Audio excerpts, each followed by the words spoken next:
dari buah pemikirannya Pak Ricky nih tentang cycle kali ini. Oke, kita sekarang udah di tahap di mana batu bara 300 ya sekarang Steve ya, 3,5 ya. 350. Oil udah 100-an lah ya. 110 akhir ya. Mas Tom masih ingat waktu saya ngomong, Mas Tom call masih 50, saya sebut 300 ya Mas itu ya Mas ya. Saya ngomong ke Mas Tom nanti call bakal 300 terkapan lah, entah kapan nanti pasti ada waktunya ke 300 gitu kan. And here we go Mas sekarang gitu kan. Bahkan oil waktu itu saya dibilang orang gila nyebut oil minus 20, saya sebut 100 katanya. Aduh, iya ini sih orang gila nih katanya. Ini orang nggak bener nih nyebut oil 100 di minus 20 gitu kan. Ya nggak apa-apa lah saya dibilang orang gila, tapi kan hasilnya sekarang udah sampai di call 300 dan oil 120 gitu kan. Nah, terus kita sekarang mau kemana nih? Kita mau ngapain gitu kan? Apakah saya perlu lanjut jalannya atau saya mesti berhenti gitu kan? Ya, tapi saya ngomong dulu, saya bukan ngomong call ya, saya ngomong semua komoditas. Sebenarnya keadaannya sama lah, keadaannya nggak jauh beda. Jadi antara coal, oil, CPO dan kawan-kawan yang namanya komoditas ya pasti keadaannya nggak jauh-jauh lah ya. Jadi saya ngomong secara keseluruhan gitu ya. Nah, kalau ditanya saya exit atau stay, saya exit Steve. Oke. Tapi bukan sekarang exitnya. Oke. Kalau gitu stay. Kalau gitu stay dong. Sekarang, tapi nanti exitnya. Sana aja gimmicknya nih. Banyak yang udah panik. Banyak yang udah panik. Wah, exit. Langsung panik ya. Ya enggak, saya exitnya bukan sekarang karena memang dari awal saya udah berikan bahwa ini memang perjalanan panjang banget gitu kan. Saya bermain satu cycle besar, satu cycle ekonomi besar ya. Jadi nanti saya akan keluar di ujung pestanya gitu loh. Nah, ujung pestanya kapan gitu loh kan? Ujung pestanya nanti gimana gitu kan? Ya nanti kita akan coba cerita gitu ya. Oke. Kita ngomong tadi, saya ngomong waktu entry. Sebenarnya nggak jauh sama exit lah. Saya cari big why-nya, saya cari big story-nya gitu kan. Jadi kalau orang ngomong tanya saya, Pak nanti keluar gimana? Pakai evaluasi? Enggak lah.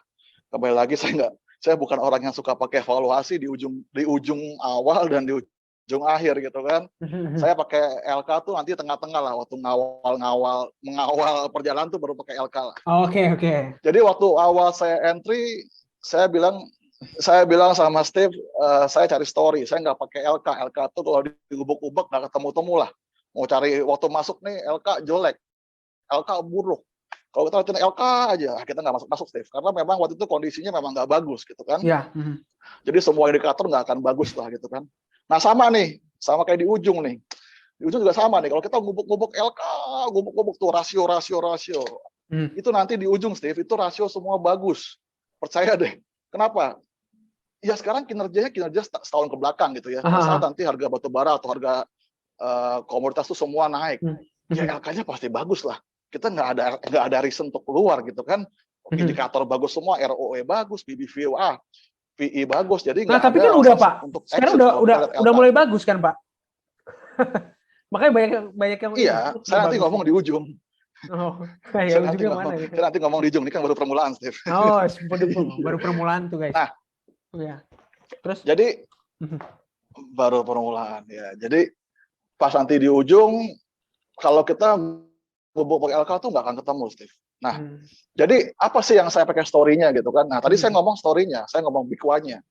Nah, waktu LK bagus itu, Steve, sebenarnya itu para pemain besar tuh udah siap-siap sama di ujung waktu itu ya. Mereka udah melihat nanti di endingnya itu nggak lama, biasanya setahun lah atau maksimal 2 tahun mereka akan crash gitu kan.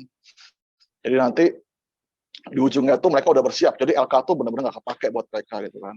Nah, story-nya apa sih di ujung ini? Nah, kalau kita ngomong ekonomi cycle, Steve, itu kan ekonomi kan cycle panjang tuh, Steve. Dari mulai resesi, tumbuh, resesi, recovery, terus berjalan, terus tumbuh, sampai akhirnya nanti tumbuh cepat sampai nanti jatuh lagi gitu, Steve. Nah, Iya, iya. itu story-nya buat saya. Jadi saya nanti akan sebut itu sebagai fase keempat ekonomi gitu kan, fase di mana guncangan itu akan bersiap datang gitu kan di ujung itu gitu loh. Nah, di fase keempat ini apa sih yang sebenarnya nanti akan terlihat ya tanda-tandanya? Yang pertama, nanti di ujung itu ekonomi akan berjalan cukup cepat banget. Bahkan ekonomi itu nanti tumbuh overheat. Oke.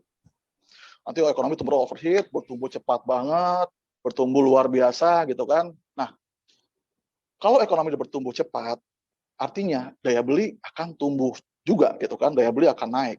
Orang tuh punya daya beli, daya konsumsinya sangat tinggi. Apa juga dibeli nanti, apa juga. Contoh lah Steve 2008 gitu ya. 2007 atau 2006 gitu kan. Lihat orang semua beli, wah banyak OKB gitu kan, beli rumah, beli macam-macam waktu Oh pas iya, iya. ekonomi Saya lagi masih SMP tinggi-tingginya itu. gitu kan. Oh, masih sih. Ya, ya. Jadi karena daya beli itu tinggi luar biasa, semua barang diabsorb, jadi ya itulah ekonomi tumbuh gitu kan. Nah, kalau udah daya beli ekonomi tumbuh cepat, daya belinya juga tinggi, otomatis kan berarti kan raw material juga pasti akan tinggi kan permintaannya gitu kan. Ya pabrik udah pasti bangun ekspansi. Listrik pun pasti akan tinggi permintaannya gitu kan. Otomatis ya yang namanya komoditas itu akan tetap tinggi ya sebelum di ujung ya. Saya belum ngomong di ujung gitu ya. Sebelum di ujung. Nanti pada satu titik saya ceritakan bahwa mereka nggak kuat kondisinya gitu kan. Nah, yang ketiga tadi raw material. Yang keempat, ekonomi tumbuh, daya beli sudah tinggi, raw material itu harganya mahal, udah pasti inflasi, Steve. Udah pasti inflasi. Oke. Nah, saya coba ambil ke belakang lagi nih. Kita ngomong sekarang juga inflasi nih. Pak, sekarang juga inflasi. Iya, Gitu kan? Iya, sekarang inflasi. Sekarang permasalahan inflasi sekarang adalah sebenarnya di cost push inflation kan. Sekarang inflasi yang muncul bukan karena kemampuan daya beli, Steve. Sekarang inflasi yang muncul kan lebih karena kenaikan harga-harga barang produksinya gitu kan. Jadi untuk memproduksi barangnya harga naik-naik semua. Cost push-nya gitu kan. Sebenarnya inflasi demand-nya belum ada, demand pull inflation-nya belum ada. Nah, di fase keempat ini itu gila Steve inflasinya. Nanti inflasinya itu udah cost push, dia inflasinya demand pull juga. Kenapa? Tadi kan daya beli tinggi gitu kan. Barang diabsorb gitu kan. Demand-nya besar. Jadi bayangkan inflasi itu dua komponen, demand pull dan cost push. Jadi inflasinya tinggi banget nanti, kejar-kejaran juga tuh sama ekonomi gitu kan. Nah, dari 4 komponen ini, akhirnya apa? Nanti central bank udah pasti akan ngambil kebijakan kan. Wah, ini inflasinya bahaya gitu kan. Padahal nanti mereka juga akan naikin suku bunga nih, Steve. Suku bunganya juga naikinnya gila-gilaan sih, Steve. Sama inflasi itu kejar-kejaran. Jadi kalau inflasi 2%, ya suku bunganya 2%. Inflasi 3%, suku bunga 3%. Jadi itu dia akan kejar-kejaran terus inflasi sama suku bunga gitu kan.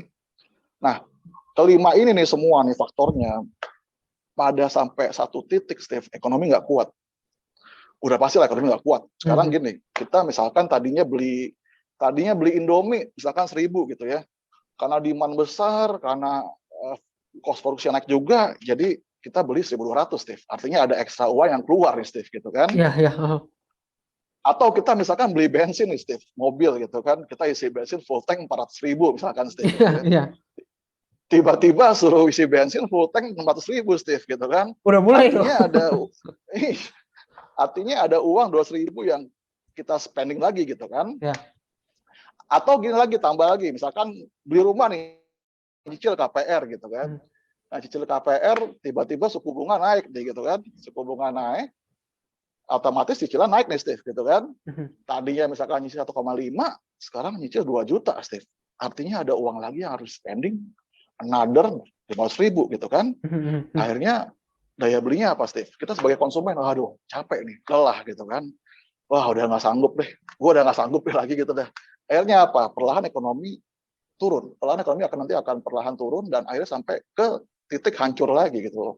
Jadi itu kan sebenarnya cycle Steve. Cycle yang sebenarnya saya gambarkan tuh cycle besar. Jadi kalau ditanya kapan saya exitnya, ya saya tunggu pestanya selesai, Steve. Tanya kapan saya pestanya selesai, ya tunggu aja nanti sampai siklusnya berakhir kan gitu, siklus ekonomi besarnya berakhir gitu kan. Ya. Nah,